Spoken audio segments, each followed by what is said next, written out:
نحمدہ ونصلی علی رسول الکریم اما بعد فاعوذ باللہ من الشیطان الرجیم بسم اللہ الرحمن الرحیم ومن یؤت الحکمہ فقد اوتی خیرا کثیرا اما بعد عزیز دوستو، السلام علیکم ورحمۃ اللہ وبرکاتہ۔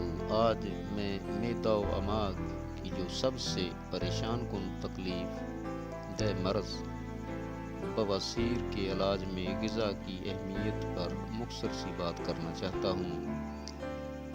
جب دو علامتیں آپ کو نظر آئیں تو ذرا سی غذا میں رد و بدل کر کے آپ اس پریشان کن مرض سے محفوظ رہ سکتے ہیں۔ اس مرض میں غذا کی جو اہمیت ہے، اس کا اندازہ اس امر سے لگایا جا سکتا ہے کہ جب تک مخصوص غذا کا استعمال اور پرہیز نہ کیا جائے گا، اس مرض سے نجات ناممکن ہے۔ اگر یہ بر وقت صحیح علاج نہ ہو سکے تو بگڑ کر خونی بواسیر بن جاتی ہے، پھر اس کا علاج دوسری قسم کی اغذیہ ادویہ سے کیا جائے گا۔ اس مرض کا اصل سبب انتڑیوں کے اندر لیس دار مادہ جمع ہو کر سدے بنتے ہیں، پھر پاخانہ بے قاعدہ ہو جاتا ہے۔ لہذا جب تک اس لیس کو ختم نہ کیا جائے گا، علاج ممکن نہیں ہو سکتا۔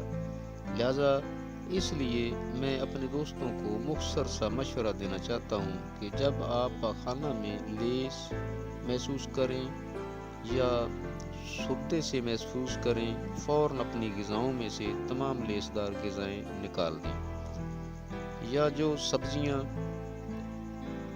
تری اور لیس پیدا کرتی ہیں ان سے پرہیز کریں، مثلاً اروی، بھنڈی، مولی، گاجر، شلگم، پیٹھا وغیرہ، اور دودھ سے تیار دہی لسی کے علاوہ تمام دودھ اور دودھ سے تیار غذائیں بند کر دیں۔ اس کے برعکس غذائیں آلو، گوبھی، مٹر، بینگن، پیاز، کریلے، بڑا گوشت، اچار، پالک اور تمام ترش پھل کھائیں۔ انشاءاللہ بواسیر کبھی نہیں ہوگی۔ اگر آپ نے اپنی صحت پر اور غذاؤں پر توجہ نہ دی تو پھر خونی بواسیر بن جاتی ہے، جس کا علاج ان غذاؤں کے برعکس غذائیں اور دوائیں استعمال کرنے سے ہوتا ہے۔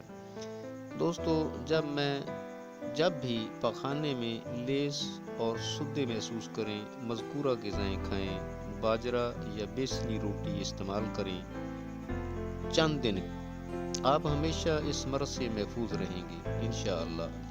میں نے اس مرض سے محفوظ رہنے کا ایک کلیہ آپ کو بتا دیا ہے۔ اگر میری بات کی سمجھ آ جائے تو میرے چینل کو سبسکرائب کریں تاکہ آئندہ دل کے متعلق تمام امراض سے محفوظ رہنے کا فارمولہ بھی آپ تک پہنچ سکے۔